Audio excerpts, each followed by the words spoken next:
Welcome everyone, Costin here with the discussion about Total War Warhammer 3 Immortal Empires, and to talk about the worst and weakest legendary lords in the game at the moment. The lords that need some help. But what makes a lord weak? Well, it is the reverse of what makes one strong, is having a bad starting position on a campaign map, because even if you have a strong lord and you have a strong faction, you can still lose because your starting position is so bad and you don't have any ways to overcome that. Now, when I say a bad starting position, I'm not just talking here from the perspective, oh, the initial region you start in is just bad. No. As an example of someone who starts in a bad region and can have a really rough time if he stays in that region, you have Boris Ursus of Kislev. But here's the thing of Boris Ursus. Yes, if you fight in his initial region, you are going to have a hard time. But you're not tied to that region. You can leave and you can go elsewhere. That is not the luxury everyone has. That is not the possibility everyone has. Certainly not to the same extent that he does have. So he has an advantage, a major advantage, and he can get the fuck out and go into another region and really make it work. And he is actually an incredible lord. He starts with a good army, he starts with a patriarch, he's playing a pretty good faction overall. But it's not just faction position. There are other things as well. It's the lord themselves. What is their combat potential? What are the buffs they give, the benefits they give on the campaign map? What is the magic that they provide if they are a magic user? Is it good magic? Is it weak magic? All those kind of things do play a major role. And of course the faction themselves. Is the faction strong? Do they have good units? Do they have a good economy? Do they have good growth? Good public order? All of these things combine in terms of being able to determine what makes a lord good and what makes a legendary lord bad. Honorable mention of legendary lords that are actually not quite as good as you might think. You have Greasus and you have Scrag for different reasons. But it basically comes down to the fact that although ogres have a lot of combat potential, Greasus is not the best combatant in fights, though he does offer some nice buffs. And whereas Scrag is substantially better from that perspective, both of them do have the issue where they are limited severely in terms of their economy, in terms of their growth, and the fact that they're reliant on camps, which are very vulnerable to being taken by the enemy. So they do have a lot of issues. The ogres do have a lot of issues at the moment, and I do think that they do have limitations in something like Immortal Empires. They're perfectly fine in the Realms of Chaos, which is a smaller campaign, but when you start going on the globe-trotting adventure, you do start noticing significant issues with the ogre kingdoms, regardless of the legendary lord you're talking about. But it's just an honorable mention. They're not bad, they're not the weakest, and they're not the worst, but I'm just highlighting some of the problems they do have. So at number 5 we have Skarsnik. It does feel heretical to put a Greenskin legendary lord on this list, given the fact that Greenskins are an incredibly powerful faction. They have good growth, good units, good public order, good economy, simple economy. They get a lot of money through the shiny stuff, which you can then upgrade to the horde. That's 500 income per turn. And they have the WA mechanic, whereas each army that you have, when you declare WA, will get more units. So Greenskins are strong, but Skarsnik is not particularly strong. Why is that? Well, combination of factors. Position. Campaign position is really important in this perspective. And you start here in Mount Gunbad. You do have a gold mine, but that's about the only benefit you're going to get from this. The problem you have is this. You have Forgrim over here in the Silver Road, and to the north you have Karakadren. Now I've taken out Forgrim, but I still have Ungrim, and he is here with some units, Slayers, which are quite an issue to deal with. He is here with an army, and then a second army over here pushing in my provinces. I've had to send an entire full stack of units to have to deal with them. And it is always annoying to deal with AI when the AI is just not going to accept a fight. You can use ambushes. You can just put an army in ambush, lure them in to attack, ambush them, take them out. That works. But certainly as Skarsnik, you are going to have a hard time simply because you are sandwiched between two legendary lords of the dwarves. One with a lot of slayers, and the other one, the High King of the Dwarven Lords. And that is a problem. You don't necessarily have the armies really suitable for dealing with the dwarves, especially in minor settlement battles or especially siege battles. But the fact you are dealing with two dwarven factions from very early on is a big issue. Actually, you can count it as being free because quite likely Zufbar is going to join in. Not in this case, I've been fortunate in that respect, but there is quite a high chance that Zufbar is going to join in. And dwarves sending each a stack, like having 3 stacks of dwarves coming for you from fairly early on, is a really, really harsh start, regardless of how you cut it. Now, Greenskins can maintain a lot of troops. They can get a lot of things going. They can have for each stack basically 2 stacks with a Wa.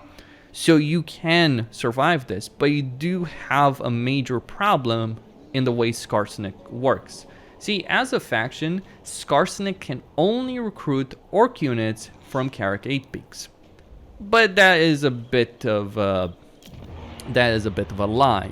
Because when you take Carrick 8 Peaks, which I have done here, all you really can do is construct this building and then upgrade it. It would take up to tier 5 to unlock Black Orcs. And you're looking at 30 turns for this building to be fully upgraded, even if you did have a Carrick 8 Peaks at level 5. Now, given Greenskin growth, you are going to be able to grow it pretty quickly. That's not necessarily too big of an issue. But you're basically going to be playing a campaign, for the most part, without orcs. That is a problem throughout the entire campaign, but it is especially a problem early on. Because without orcs, and not just your regular orcs, but without orcs in general, as a general rule, though you can get boar boys, what you can't, however, get are savage orcs. So you're losing a lot of your arsenal, especially your early game melee arsenal, which is important when you are dealing with siege battles. So Skarsnik has a significant disadvantage because of that, and it's not just a disadvantage early on. Early on, yeah, you can just lay siege to settlements, win battles with goblin archers. Goblins are pretty good at field battles early on because you can rely on goblin archers. You can win with goblin archers, and Skarsnik with his high ambush stance can make a lot of the field battles work well. But he will have an issue in terms of taking settlements, especially in terms of siege battles. So that is a major disadvantage. Later on, because you don't have the boys, you don't have orcs, you really won't have orcs for your armies unless you do ally recruitment, which is what I've done here. I've allied Warzag and I've gotten 2 units of savage orcs for this army. Your only options are to really rely on trolls and monster units. That's what I've done. I've recruited trolls, and it's not just for this army. If I look at my other armies, Skarsnik is over here. He has units of trolls. He has monsters. This army also has trolls, like Skarsnik with this army and this army. They were the ones that took down Forgrim. But yeah, you're going to have to rely on trolls. The problem with trolls is that trolls have a significant leadership problem. Though you can make it work, but yeah, you are going to have issues in terms of using trolls. So you have a significant army disadvantage when you are playing at Skarsnik. And Skarsnik himself, beyond that, is just not really that great of a lord. His whole thing is not magic or his own combat potential. He's not really a great combatant himself. He's supposed to be this tactician. What does that translate in the game? Well, he has a good chance with ambushes. So if you ambush an army, you're going to get some substantial advantages, though it's towards melee, which you may not want to use. You may want to use a full range stack. So you get advantages in melee, and you get advantages for your goblin units in melee. But goblins are overall pretty crap in melee. Even Night Goblin fanatics are pretty crap in melee. So he has a substantial disadvantage when it comes to that. He's not really offering a lot that you want, like, oh, a squig advantage. Well, squigs are not that great. Oh, a Night Goblin advantage in melee with charge bonus. not really great. Night Goblins can be good, I guess, in field battles, but they're not useful at all in the large number of minor settlements and siege battles that you are going to be fighting in every campaign in Immortal Empires. And beyond that, looking back at his skill tree, beyond that, he doesn't really offer all that much. Yes, he gets more magic, he gets a hero action benefit, etc. But he is just at a severe disadvantage in a lot of those respects. He just doesn't have a lot on offer. That's what it really boils down to. His special skill tree is just not that great. You barely get any faction-wide benefits that you want. You do get an upkeep benefit for goblin units. Like, I'm pretty sure Grom has that. And goblin units, yeah, compare goblin units to the savage orcs that Wurzag has over here, as well as the rogue idol. He can literally get at level 2, the Regiment of Renown rogue idol, one of the best units in the entire game. Compare that to Skarsnik, who is buffing goblins. Like, if you want to have Skarsnik on the campaign map, just play Wurzag and march your way to the dwarves, take them out, and then confederate Skarsnik one way or another. Either for diplomacy or beating the crap out of him in a battle and forcing him to bend the knee, so to speak. If you really want to have Skarsnik, he's just not really that great of a legendary lord, I feel. And his faction loses a lot of the roster that the Greenskins wouldn't normally use. You can make up for it with monster units. You can make up for it by getting allied recruitment. Like, you can get up to 4 units from allies from an individual ally. You can get 4 units in an army, so I could get some Biguns, some Savage Orcs, etc. in this particular army from Wurzag. I could make it work, but yeah, there's just some significant disadvantages when you think about it. Like, there's disadvantages in the army, there's disadvantages in the starting position, there's severe problems with the enemies you're fighting from the very start. And he also has a -2 control because he doesn't control Caracate Peaks at the very start. It's nowhere near as bad as Belegar, but I'm just going to mention this. If I toggle the Fog of War here and I go to Belegar, you need to understand something. Belegar might seem a really harsh campaign, but it actually isn't as harsh as people think, if you know what you're doing.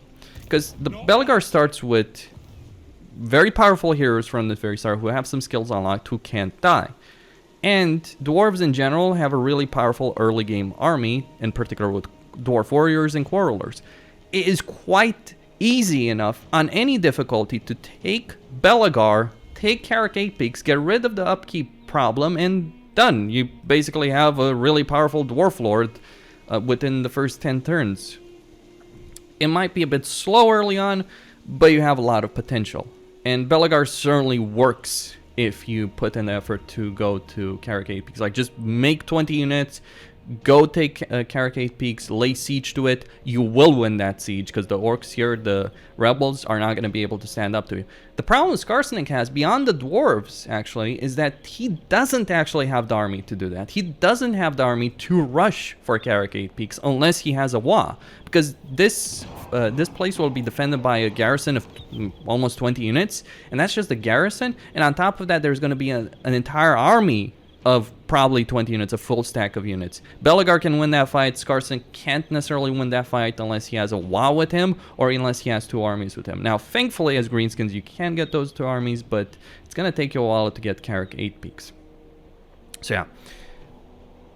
Himself, he's just mediocre, but what makes him bad is the fact that he has a rough starting position. He's surrounded by enemies that want to kill him, and those enemies are, like, they have a stronger army. They will have a stronger army than he will. The only early game advantage that you will have is the fact that you do start with an Arachnarok Spider. That's pretty much it. At number 4, we have Tzarina, Katarin of Kislev.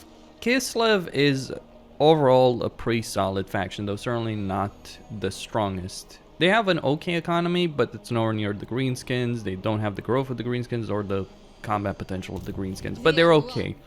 Especially with their Kossars, which are pretty good early game units, so they do have a significant disadvantage against armor, which may be a problem because one of your potential early game opponents is over here in Drycha, and she will tear you a new one if you try and fight her with Kossars. Actually, she'll probably tear you a new one regardless of who you end up fighting her. Like, Drychas with Elven army can end up being a nightmare. Same with facing Durfu if you're playing Grom the Punch. So that's one issue, that Kislev doesn't necessarily have the best army early on. But they're okay. If you're playing as Kastaltin or Boris, you will be fine. Regardless of the myriad of enemies, you do have the tools necessary to defeat them. The problem with Katarin is that even though she's playing an okay faction, and Kislev can be really powerful later on, they have good replenishment, they have Patriarchs, they got Ice Guard, Warbearers, all that.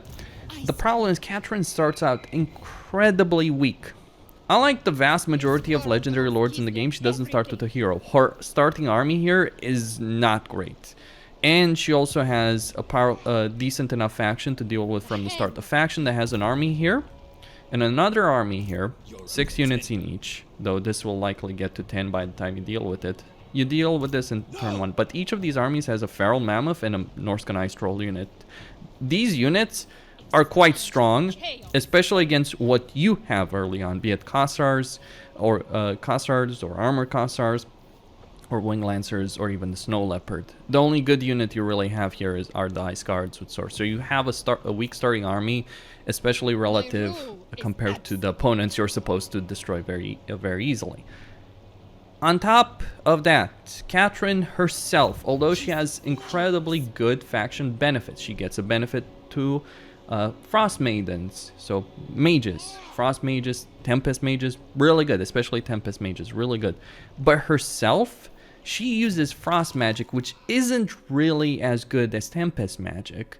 And although she gets quite a few faction-wide benefits in terms of control with Con Queen, Shield of Ice, Ward Save for all units, although she works as a good buffer, she has a really good amount of control, +6 control. She gets a good amount of faction benefits. She's not really a good combatant on the field. She's not strong in melee. Her magic is not that strong either. So the problem you end up facing as Katarin is you have a fairly weak lord in battles that's really there to buff. Like, Katarin is probably one of the ultimate campaign buffers in a lot of ways, because she also has a substantial corruption benefits and an upkeep reduction for Ice Guard units. But she's just not really that good. She just starts with a weak army. She's mediocre herself in the best of times, and she's got a lot of foes to deal with. I've talked about the issues that Katarin has, but let me just go over them again. So she has this faction to begin with. But on top of that, she has Frot, Azazel, and Trog to the north, and they're all of them are almost certain to declare war against you if you're playing as Katarin. So you have 3 legendary lords to the north to begin with, and then you have 2 or even 3 to the south. You have Drycha, which has a nightmarish army that will beat anything you can throw against her early on. You would probably need either Ice Guard or Armor Kossars to even stand a chance, and even then, I'm not sure how you would be able to defeat Drycha considering all the terror and fear she's able to put against you. Then you have Azag over here to the southeast, and then potentially Festus. All of these guys, all of these lords, be it Azag, Festus, Drycha, Frot, Trog, Azazel, they're all fairly strong legendary lords. They're not weak. And you're supposed to potentially end up fighting all of them at the same time. That is an incredibly hard start that makes this the hardest campaign by far to play in the game, or one of the hardest campaigns to play in the game for these reasons. It will, and then you also have the issue of the race for supporters between yourself and Kastaltin. You really want to get this diplomatic bonus, control bonus, leadership bonus, because if you end up losing it, even as Katarin, you're just going to end up falling behind. So you don't want to lose the supporter race. Hell, if you lose the supporter race, you lose the campaign. So, like, if Kastaltin gets his meter up to full, you'll lose the campaign. I'm pretty certain about that. So that is a problem. You also have issues with devotion. Like, Kislev is supposed to work around devotion, but it is harsh to get a lot of devotion as Katarin, because you're really only going to gain devotion in battles against Chaos factions. Norsca, Demons of Chaos, Warriors of Chaos, and all that.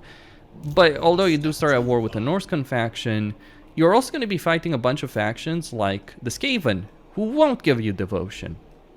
Or the Orcs, or Drycha, who will not give you devotion. And devotion is important because it's used to build churches. And these churches produce patriarchs. And those patriarchs are incredible heroes, but you're just going to struggle to be able to get them early on. So you just have a very harsh start, and you are at a severe disadvantage compared to your opponents. And your lord is not a combat powerhouse. Like, there are some lords that do have a very hard start, but they make up for it because they're a monster on the battlefield. Even when they're facing insurmountable odds, they just win because they're that great. Katarin doesn't have that going for her. She doesn't have the army that some other factions do to make up for that. If she had the Patriarch at the start, that would more than make up for it in a lot of ways. Or if she had more units, or more devotion, or a better way of gaining devotion, she would be a lot stronger, but she doesn't have any of these. I do genuinely believe that out of all the legendary lords in the game right now, she needs a buff. She is not higher on this list because you can make it work, and Kislev is good enough as a faction to make it work. It is just going to require a specific plan. I've made the guide on this, but you can make it work, but it is a hard road ahead. And number 3, we have Alberic. Now, Bretonnia has always suffered as a faction because they've always been a free DLC faction and haven't ever received the same kind of love and attention from the developers as the paid DLC factions did get. And Bretonnia in itself, although it has a good enough economy by relying on industry or fields, the peasant economy, it also has severe problems. Bretonnia is split between knight units and peasant units. The knight units are incredibly powerful, but they're also incredibly expensive. Like, if I just want to recruit a unit of Knights of the Realm from global recruitment, that's 2k. That is an enormous amount. Now, of course, that's global recruitment, but still, it is an expensive cavalry army that you can get with Bretonnia. Actually, all their knightly units, or all their cavalry units, as well as their siege, can be fairly expensive. Then you have the peasant units, the peasantry, your archers and infantry. Well, the peasants are much cheaper and much more affordable to get them in large numbers, but they are limited by the peasant economy. If you go over this cap, in my case it's 32, you will start suffering significant economic issues with your economy. In particular, if you're reliant on fields. And fields are better than industry. They'll generate a lot more, and that's where you also recruit your archers, your peasant bowmen. So you do have limitations in your army potential, which is always going to be a problem when you're thinking about something like Immortal Empires, because the strongest factions in the game are the ones that can field large armies across the entire map. This is what makes the Warriors of Chaos, for instance, so good. This is what makes Grom or Grimgor or Warzak so good on the campaign map, because they can do that. You don't have the economy, but you do have severe limitations with that economy because of the cap here with peasants. But all of that makes Bretonnia mediocre. They're not terrible. And if you're playing Leon or a Ponce, all that, it will work. You can make it work very well in point of fact. But Alberic is just utter trash in comparison. He's always been utter trash. He's always been viewed as utter trash as a legendary lord, and is not necessarily that much better over here. His faction benefits, okay, he gets a recruitment duration for knights and recruit rank for Bretonnian knights. That is okay, but that's about the only thing you're really gonna get with him. Otherwise, what does he get? Oh, 50% income from port and immune to high seas attrition. So he's supposed to be a naval power in a game that doesn't have naval combat. As for the port, well, you'll start with one, and good luck getting any other, because you don't necessarily have others available that much. I mean, there's one here, there's another here in the Awakening, I believe, a couple others if you are to expand eastward as opposed to west and south as I did. But yeah, you are gonna face some issues. And the ports themselves, if we look at them, what ends up happening is you go from 100 to 150 at level 1, or from 300 to 450 at level 3. It isn't going to be a night and day difference, and Bretonnia already had a good enough economy, so it's not really going to add all that much to you. And beyond that, Alberic is just a mediocre melee combatant. He doesn't even have magic like some other mediocre combatants have. And his skill tree is, well, let's just look at it. He has leadership benefits. Ooh, great. Other people have leadership benefits. Construction costs for ports. Not important. Shipping lanes. You get more tradable goods, and you get construction cost reduction for resource production buildings. Not important. You have the economy regardless. Better commandments. This is actually really good because it gives you a significant public order benefit and growth and income. That is actually genuinely good. But although that is good, it doesn't really matter. Bretonnia doesn't have an issue in terms of economy or public order. That is not Bretonnia's problem. Bretonnia's problem is with limitations on units, peasants being too weak, knights being really good, but also being too expensive, and also the fact that, yeah, knights are really good on the battlefield, but the vast majority of the battles in the games right now are minor settlement battles and siege battles. Walled settlement battles, where your knights are going to be torn to shreds if you try and send them in. So Bretonnia's game just doesn't really work all that well. That's the problem they have currently as a faction. But going back to skill, and he gets physical resistance with Blessings of the Lady. Beyond that, not really all that much. So he's not really offering all that much. He's probably the worst melee combatant between Leoncoeur and Rapunzel, and he is not a magic user to justify that. So he's just mediocre, just pure mediocrity, nothing more. The only thing that keeps his faction from being completely irrelevant is that he has a pretty good starting position, a fairly safe starting position, let's call it that. Because the factions here in Lustria are not necessarily going to be too much of an issue. Outside of Rakarth, who's going to have his own problems here in the west, outside of Rakarth, you are in a fairly safe, solid enough position. You might fight the Vampire Kinds, or you may make some deals with them, which is precisely what I've done over here playing on Legendary. But yeah, Alberic is just mediocre. The only reason he isn't completely annihilated in every campaign, like if he started in actual Bretonnia, like he used to start, if I look at it, he used to start here, right? Well, if he started here, and he would have to deal with Grom, the Wood Elves, the Skaven, Musalon, he'd get annihilated very easily. It would be a very, very hard campaign in a lot of ways because he just doesn't have the capability to deal with that. But because he starts here, his weaknesses are more than made up for. In fact, as a Bretonnian faction, he generally ends up surviving because his neighbors are actually pretty weak themselves. They're minor factions by and large, and the major factions are not necessarily predisposed towards attacking him. Yeah, the unholy alliance between Bretonnia and the Vampire Counts. And even if you do fight the Vampire Coast over here, you can get an ally with the Hunts Marshal. So you can get a good deal with the Empire working there. But yeah, Alberic is just mediocre. He doesn't have a lot of late game potential. He doesn't have the same advantages that the other Bretonnian lords have. And he's just not gonna be that great overall. If there is any particular advantage, is that it's easier to unlock vows with him than with, say, Leoncoeur, because you can fight, desert jungle battles, right? You can get these vows. Never mind that Leoncoeur starts with all of them unlocked, and so he doesn't have to bother with that, but yeah, he has issues. He's just mediocre trash who only gets by because of the fact that he is in a safe enough position that he can survive, and even then, it's not like when the AI plays this faction, it doesn't really expand as much as you might think it should. So yeah, there we go, Alberic. Needs some work. I think Bretonnia needs some work, and he's always been the black sheep of Bretonnia. He's never been the most interesting lords. The other ones have always been better and more interesting than him. They've always had better skill trees. They've always had better combat potential one way or another. He just doesn't have as much on offer as they do. And number two, we have a guy who rightly could be considered number one in the minds of a lot of players for a lot of good reasons. Tretch, Craventail. Clan Rictus.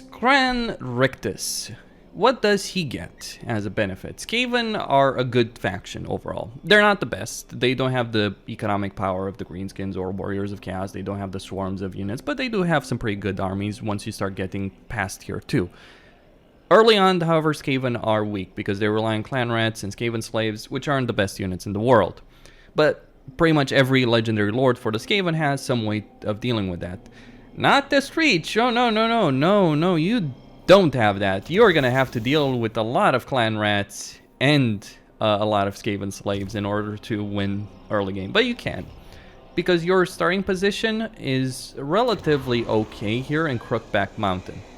Skaven can also get their settlements to level 3 pretty quickly by abandoning them and retaking them. So hey, if you want to get Crookback Mountain to level 3, take another settlement, then abandon Crookback, then take it over. No problems whatsoever.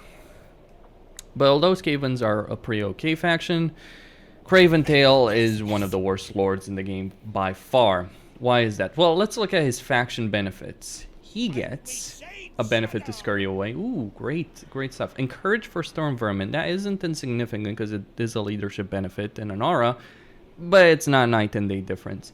Control +4 whenever a diplomatic treaty is broken. That is such a shit bonus, because although Skaven certainly don't have the best control and might seem beneficial, breaking treaties with factions is a surefire way of pissing them off and getting a lot of enemies very, very quickly. And it's not like you're in such a safe position that you can afford to piss off every one of your neighbors by breaking military access agreements, defensive alliances, etc. So that bonus might as well be considered completely useless. It is, I guess, a nice side benefit in some cases when you do want to break a treaty, but doing that deliberately just to get the public order benefit, that is just a really dumb idea. And beyond that, Storm Vermin recruit benefits. He also has a pretty good structure that you can get this as Clan Moors if you're playing Queek. And you take over this or confederate him, but you do get quite a bit of income from tariffs and recruit rank to Storm Vermins, and attribute immune to psychology for Storm Vermin units, all armies. That is a pretty good structure, but it's a structure that other Skaven factions can get access to. So it's not really something I consider a benefit. The only benefits are here: Storm Vermin, encourage for Storm Vermin, and encourage for Storm Vermin, really. That's what it boils down to. And he also gets missile resistance for Clan Rats and Storm Vermin units, as well as campaign movement range after winning a battle. Okay. So that is pretty okay. That is pretty okay. But Storm Vermin, for Storm Vermin. But here's the thing, Storm Vermin, they're okay units, but they're not really your go-to plan as Skaven. They're just that, okay units. Get Jezzails, get Rallying Gunners, get Rat Ogres, get many other things in your arsenal in Tier 3, Tier 4, Tier 5 that are just going to be much, much better and even cheaper in quite a few respects than Storm Vermin. They're an expensive, powerful unit, but they're an expensive, powerful melee unit. And they're not going to stand up to the melee units of other factions. The Skaven plan is based really on artillery, ranged units, and so on. That's what makes them work, and Craventail just doesn't have anything going for him in respect to that. Every other Skaven legendary lord is significantly better than him. Many of his neighbors are significantly better than him as well. He's personally a mediocre combatant while fighting. Mediocre. Not even, he's not bad, he's not terrible, but he's not really gonna win battles on his own. He's not gonna demolish entire enemy armies on his own. He's never gonna have that capability.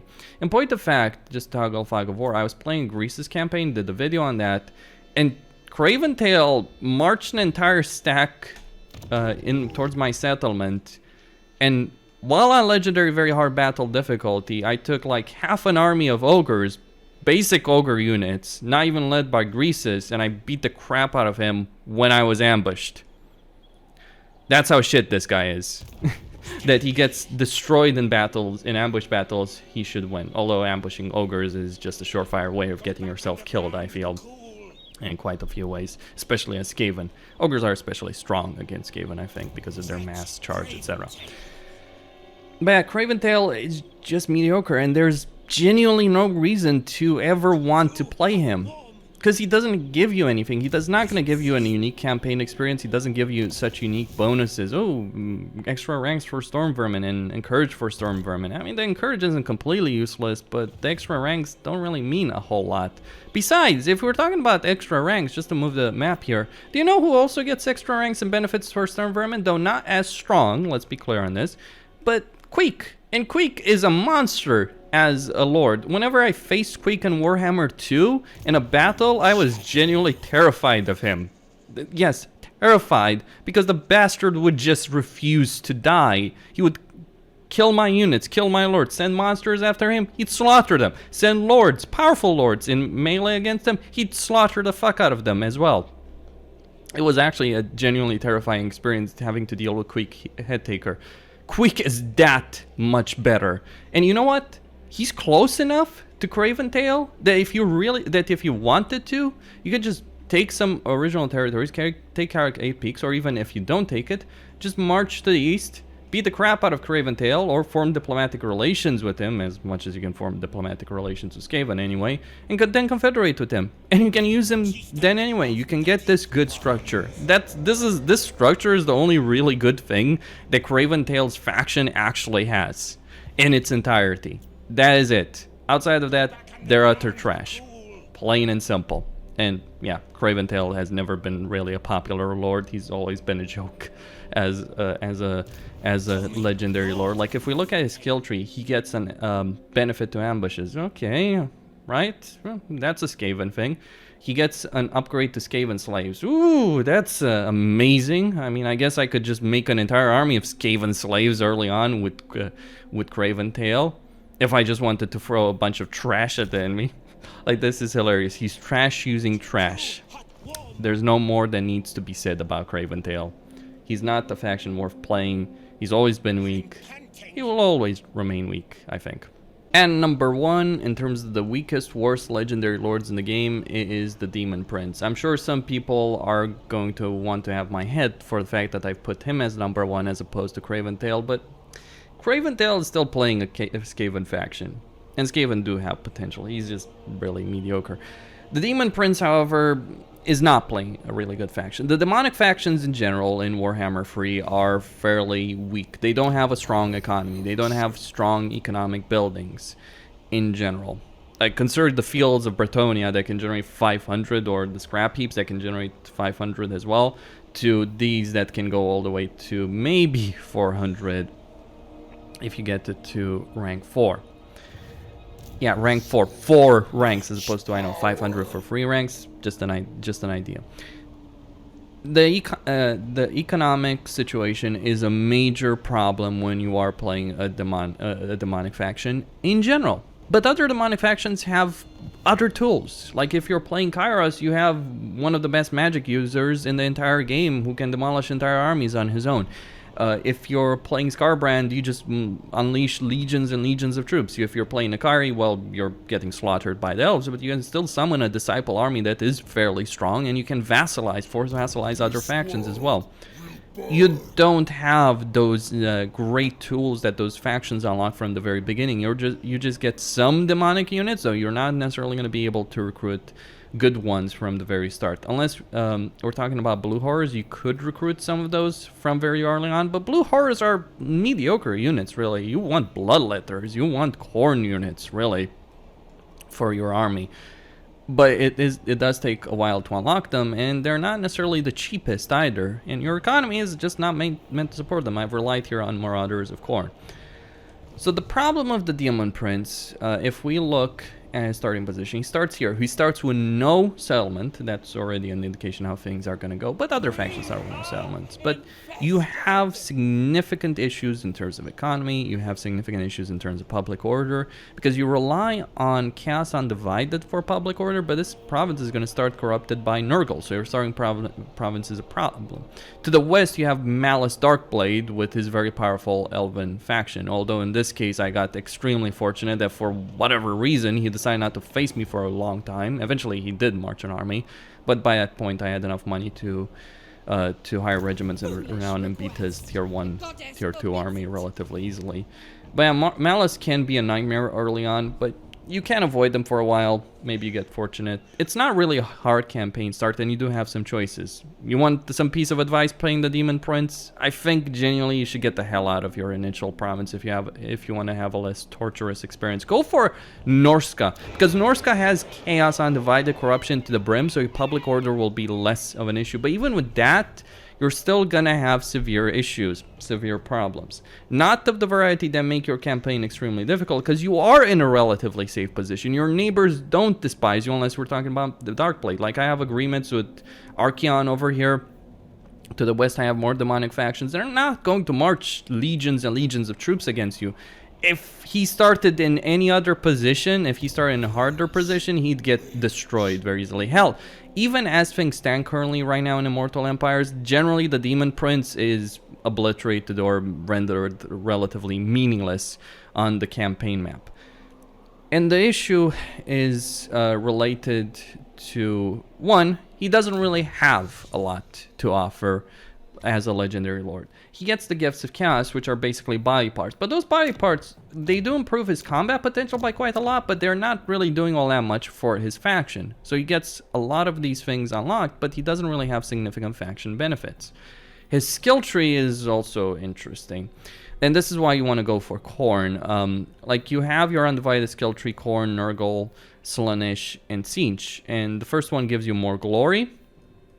And then you want to get the first one for campaign movement range +5, though maybe you could live without that. But diplomatic relations and chaos undivided corruption for for the province you're in is useful. Then you want to focus on Khorne. Why? Because the skill tree that every other lord has that gives experience for units in your armies is locked here in Khorne, and it requires quite a few points. That experience per turn is fairly substantial, and it is important. Though you can get income from sacking settlements, +15 pretty early on, and you can also get replenishment for your army pretty quickly. The Demon Prince is supposed to be the jack of all trades, master of none, or you can become a master of Nurgle, Khorne, or Slaanesh, or Undivided, but it takes time. Your growth is extremely slow, your economy is extremely weak. And if you want to spend 100 turns just to be able to get to the same kind of strength position that other factions have, like by turn 20 and 30, go right ahead. But that's what makes him weak. It takes a very, very long time to get going. One of the problems is with settlements. When you take them. When you take a settlement as the Demon Prince, you have a choice to either dedicate that settlement to a god or to sack it. If you sack it, you gain obviously some money as any other faction, but if you then occupy it, you're going to get very little glory. So you have a choice always between glory when dealing with settlements, and it's not a lot of glory when you take settlements, to be clear, like something like 30, 20, something like that, 60 maybe. And you need glory for undivided and individual gods to unlock body parts, to unlock benefits, to unlock units, like, oh, you want bloodletters, okay, you're going to need a good amount of glory with Khorne. Like, I have 400 glory with Khorne because I've dedicated 2 entire provinces with him. He can earn a lot more glory from battles, but that's the kicker over here. That's really the kicker for the Demon Prince in particular. The vast majority of battles currently in Immortal Empires are not open field battles. You can maybe put your army in ambush stance, put a relatively weak army in forced march stance to lure an enemy army out of a settlement so you can get the glory from a field battle. But yeah, you do have major issues with your game plan in terms of being able to get glory. You just don't have an easy way of gaining a lot of glory with any of these gods, and you always have to decide, oh, do I sack a settlement for the money that I need, or do I occupy it directly for the glory that I also need? Because if you sack and then you occupy, you're only going to get 1 glory undivided and 1 glory for the god that you choose to go for. And by the way, that whole thing about gods is also going to cause some of its own issues, because again, you're using chaos undivided corruption for your public order, and that might conflict with, say, the Khorne corruption that the settlements of Khorne dedicated settlements might be using. So yeah, major problems all around the board with this faction. It's never been a particularly great faction. It's never been a particularly great legendary lord. The Demons of Chaos, I feel, need a lot of work because their economy is crap. Their growth is pretty bad, unless we're talking about Nurgle. And they just rely on their special abilities. Like, Skarbrand works really well on the campaign, though he's got a lot of problems economically, etc. But Skarbrand works really well because he just spawns infinite armies. Slaanesh can work okay. If Nakari wasn't in Wolf 1, it would be a lot better because, yeah, you get disciple armies, you get forced vassalization, you do have things going for you. You just don't have those things as the Demon Prince that other factions do. you're nowhere near as powerful as other legendary lords. And you can gain power with demonic parts in terms of combat potential, but consider this. You start with him right next to Malice Darkblade, who's possessed by a demon. If you get into a fight with Malice Darkblade, melee one-on-one, he's gonna beat the crap out of you. Which makes it a problem to defeat him early on, because Sarkhan is quite a nightmare to deal with. But yeah, the only reason this campaign isn't excruciatingly hard is because it's a relatively safe position where he only has one major enemy. That may not necessarily be too much of a problem if you don't rush against him, if you go east as opposed to west. Or you can go south, you can go to Norsca, you can take the lands of Norsca, take out Trog, take out the World Walkers, Expander, Sack, etc. You do have some options in that to make your campaign less miserable. But it is a very rough start, and it's a very weak faction early on, and even later on it just doesn't get that more powerful. Because yeah, you can get powerful demonic units, but consider that other factions can get powerful demonic units. I mean, consider the Demon Prince versus goddamn Bellicor, who can get exalted demonic units pretty easily. Has the strong vassalization of the Warriors of Chaos, can get a ton of vassals, can conquer Norsca, paint Norsca in his name, can corrupt human enemies in his name, can teleport around the map with his Chaos Rift. Like Bellicor versus Demon Prince, there is no contest. Bellicor is much stronger. Archaon is much stronger. A lot of Chaos factions are much stronger. Scarbrand, etc. He's just really, really weak. I think the Demons of Chaos in general need a major economic buff and maybe some growth buffs. That would make them a lot more potent and on par with some other factions, but until that happens, they're overall not as good as some other factions. And cheesing your way for the map as Scarbrand does not make Scarbrand a powerful faction. And the Demon Prince doesn't even have that option. And that's all there is to say for it. Costin here, signing out. Don't forget to subscribe, like, enable notifications, and I'll see you next time. If you do enjoy the content, join the Discord. I do post when I do these videos, much easier to keep track of it there. And also consider donating via PayPal or Patreon. Could certainly use your support. Stay tuned.